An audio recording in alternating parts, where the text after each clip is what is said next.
એ હાલાર પંથકમાં મણવર અને સિંધુડી નદીના બેરણની વચમાં એક રૂપાળું નાનું એવું પંખીના માળા જેવું ફોરઠા ગામ પેલા.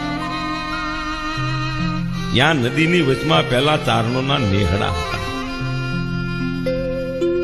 એ નેહડામાં એક નેહ હતો સોયા ભાટી.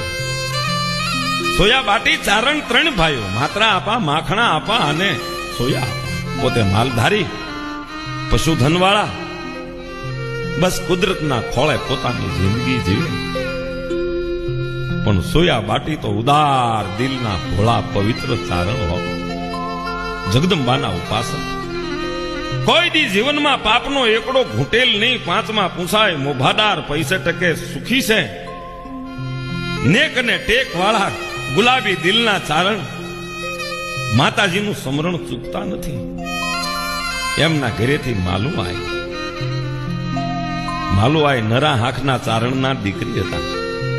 પણ જમણી ઈંગલા ડાબી પિંગલા વચ્ચે સૂક્ષ્મણા ઘાટ ઘડે, કહે કમાલ કબીર કા બાલિક જેવું બીગું એવી ભાત પડે હો.